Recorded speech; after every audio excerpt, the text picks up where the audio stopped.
Bienvenue à tous dans le 7.9 de l'actu. Aujourd'hui, nous abordons un sujet très intéressant.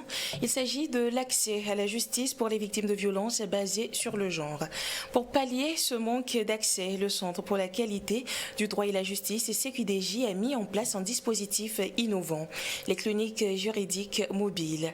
Ces cliniques itinérantes offrent une aide juridique et de proximité aux victimes, leur permettant de mieux comprendre leurs droits et de se faire accompagner dans leur démarche. Ce matin, nous accueillons Ludwine Ouattara, chef de projet au CQDJ, pour discuter de l'impact réel de ces cliniques mobiles et de l'importance de leur déploiement à l'échelle nationale. Ensemble, nous analyserons les défis et les opportunités que représentent ces cliniques juridiques mobiles pour garantir un accès équitable à la justice pour tous. Clinique juridique mobile du CQDJ, un levier pour faciliter l'accès à la justice des victimes de violences basées sur le genre. C'est le thème que nous allons aborder ce matin. Bonjour et bienvenue. Bonjour madame, merci.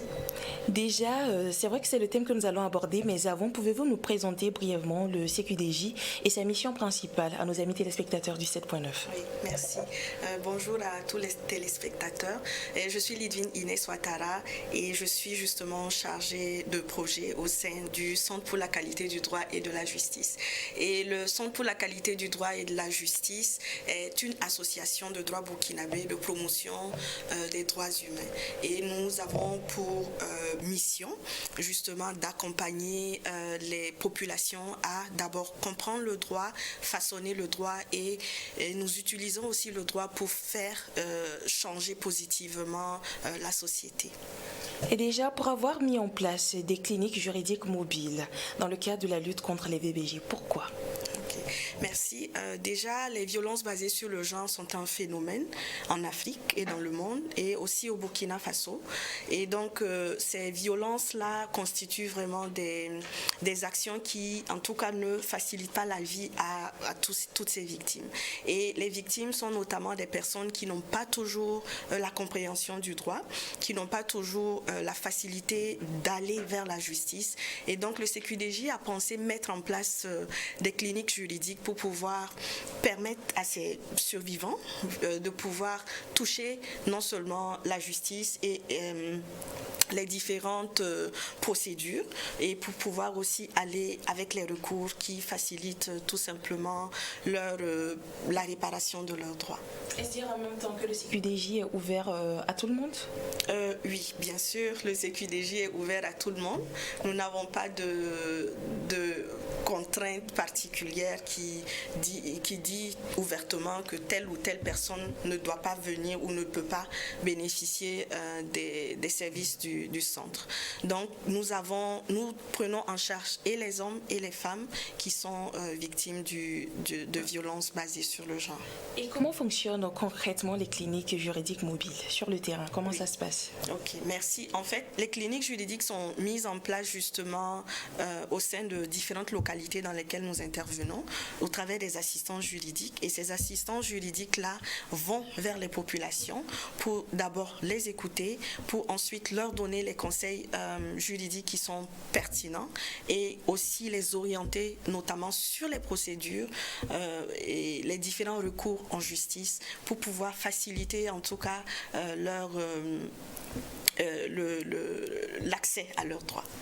Donc concrètement, on prend une personne peut-être qui vous approche, qui vous soumet un souci d'une quelconque violence dont elle est victime. Comment en fait ça se passe? Comment se passe l'exercice? C'est quoi le processus? Ok, le processus c'est déjà accueillir la victime, la mettre à l'aise, c'est très important, et aussi permettre que l'anonymat surtout. Nous permettons et nous expliquons déjà d'ores et déjà aux différentes victimes qu'elles sont juste là pour qu'on s'occupe d'elles. Et après avoir écouté leurs besoins, nous leur prodiguons les conseils nécessaires. Et il y a aussi l'ouverture d'un dossier justement pour la prise en charge, le suivi pas à pas de leur dossier. D'accord. Et Quels sont les types de services qui sont offerts aux victimes de VBG à travers ces cliniques? D'accord. C'est notamment l'écoute, l'accompagnement psychosocial.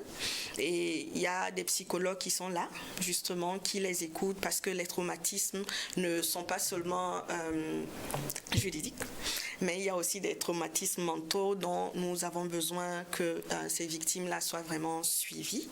Et après, justement, le suivi par les psychologues, il y a les conseils juridiques. D'abord, on leur demande si elles veulent porter plainte, parce que c'est aussi un aspect très important. Il ne faut pas faire les choses contre le gré de ces victimes-là. Donc, après les avoir expliqué ce qui les attend en justice ou les possibilités qu'elles ont en justice, nous entamons les démarches nécessaires et qui leur permettent aussi de pouvoir recevoir en tout cas les différents conseils et puis le recours dont elles ont besoin. Vous avez tantôt parlé de traumatisme, c'est-à-dire que vous rencontrez de nombreuses personnes et chacun avec une situation particulière. Mais quels sont les besoins les plus fréquents exprimés par les victimes que vous rencontrez sur le terrain? D'accord, merci. Les besoins, c'est notamment déjà savoir comment est-ce qu'elles peuvent recevoir réparation de leurs droits. Ça, c'est un point vraiment important. Et donc, sur cette base, nous leur prodiguons justement les différents conseils juridiques et aussi les accompagner dans les différentes étapes de la procédure. Voilà. Il y a aussi le besoin de pouvoir être écouté par un psychologue, ça c'est très important.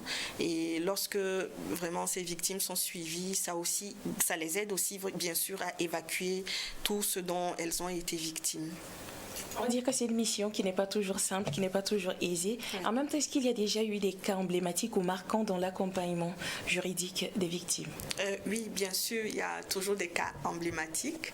Et je me souviens d'un cas dont malheureusement une jeune fille a été violée par son père, et qui est mineure à la limite, elle a 13 ans. Et vraiment, c'est un cas très délicat. Et bon, le CQDJ a travaillé en tout cas pour que d'abord elle puisse être suivie par un psychologue et ensuite, bien sûr, aller passer par toutes les étapes de la procédure judiciaire. Et il y a eu le procès qui a eu lieu où le père a été confronté et puis voilà. Et aussi, elle a été accompagnée pour pouvoir... pas elle directement, mais sa mère, voilà, a été accompagnée pour pouvoir mettre en place une activité qui leur permet d'être indépendants. Voilà, ça c'est vraiment un cas emblématique qui est assez délicat, que nous avons rencontré malheureusement sur le terrain et que nous avons traité. Un cas traité donc aujourd'hui, comment va cette fille-là? Elle va mieux, elle va bien et voilà. Et aussi la sensibilisation, c'est très important. En plus des cliniques juridiques mobiles que nous déployons sur le terrain, il y a aussi cet aspect de sensibilisation où nous conseillons tout simplement les populations sur les dangers, sur les inconvénients des violences basées sur le genre, parce que les hommes et les femmes sont aussi victimes. Ce n'est pas seulement les femmes, mais aussi il y a des hommes qui sont victimes. Et voilà, donc c'est ça. Aujourd'hui, quelles leçons le CQDJ tire-t-il de la mise en œuvre de cette stratégie mobile-là? Déjà, les stratégies, les cliniques mobiles, l'une des stratégies, c'est la proximité. Et c'est un avantage pour les populations. Et avec cette proximité-là, les populations sont rassurées de ce qu'elles peuvent, en tout cas, s'adresser à des professionnels qualifiés qui vont les suivre pas à pas pour la réclamation et la réparation de leurs droits. Et aussi, il y a le volet sensibilisation. Ça, c'est un volet très important où on s'est rendu compte que il faut beaucoup sensibiliser. Il ne faut pas seulement aller après la commission des faits, mais il faut aussi aller en amont pour pouvoir beaucoup sensibiliser et permettre en tout cas aux citoyens de pouvoir être ensemble mobilisés dans la lutte contre les violences basées sur le genre. En même temps, on n'oublie pas les personnes déplacées internes. Quels sont les principaux défis que vous rencontrez dans la prise en charge juridique des victimes de VBG, notamment les personnes déplacées internes?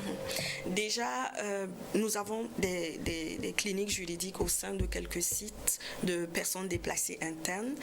Et l'une des difficultés, c'est essentiellement je ne sais pas comment je vais appeler ça, si c'est l'incapacité ou le fait que les victimes ne veulent pas se prononcer déjà sur les torts qu'elles ont subis. Et il y a aussi ce qu'on appelle les relations sexuelles que les gens font juste de subsistance en fait, pour pouvoir survivre tout simplement à la situation par laquelle elles passent. Donc ça, ce sont des difficultés aussi que nous rencontrons sur le terrain, des défis, mais avec la situation sécuritaire par laquelle le Burkina Faso passe actuellement, nous travaillons vraiment dans la confidentialité et dans le fait de pouvoir faciliter aussi à ces personnes déplacées internes de pouvoir être suivies au même titre que les autres citoyens burkinabés. Nous sommes donc au terme de cet entretien. Nous allons vous remercier, Ludwig Ouattara. Il faut le rappeler, vous êtes chef de projet au CQDJ, qui est le Centre pour la qualité du droit et la justice. Merci d'être passé sur ce plateau. Avec vous, nous avons parlé des cliniques juridiques mobiles. Et on espère vous retrouver pour parler beaucoup d'autres sujets très bientôt. Merci. Amis téléspectateurs du 7.9 de l'actu, c'est la fin de cet entretien. C'était notre partenaire du jour.